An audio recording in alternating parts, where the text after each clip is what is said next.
कृष्णारी मंडळी आता आपण आलोय करगणिक मध्ये आणि तिथं आपल्याला एक आगळा वेगळा वारकरी भेटलाय. जो वारकरी आपल्या सायकल वरून केदारनाथचं दर्शन करून आलाय.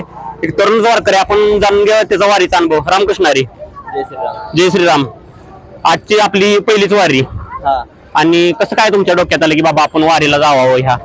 असं मनात आलं देवाचे येडा पहिल्यापासून बर. पांडुरंगाचं. हा, आणि तुम्ही सायकल वरून एवढ्या लांब केदारनाथला गेलेला हो, आणि कुठे कुठे फिरलाय तुम्ही? 12 दिवसाला 4 तास लागले. मग तुम्ही आता या वारीतनं पहिल्यांदा मच्छिंद्रनाथ महाराजांच्या दिंडीतून पहिल्यांदा आलाय. पहिलीच वारी आहे माझी. तर तुमची आतापर्यंत 3-4 मुक्काम झाले, कुठे काय गैरसोय वगैरे झाली आहे का?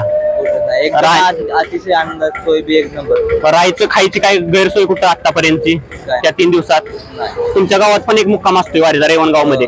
तिथं पण तुमच्या गावात मच्छिंद्रनाथांची पालखी येते, तर त्यावेळेचं गावाचं वातावरण एक असं असतंय त्या दिवशीचं? एकदम आनंदानं वातावरण असतं पूर्णपणे. असं ते असतं. गावकरी भक्तिभावानं सगळ्यांची सेवा करते, सर्व वारकऱ्यांची. हा. कुठे सुद्धा कोणाला काही कमी पडून देत नाही. हे नाथ महाराजांचा आशीर्वाद तुमच्या गावकऱ्यांच्या सुद्धा पाठीशी आहे, तुमच्या पण पाठीशी आहे. यापुढे तुमची वारी अशी चालू राहणार का आता बंद होणार काय? बहु देवांचं साध्य काय 100%. ठीक आहे, धन्यवाद. रामकृष्ण.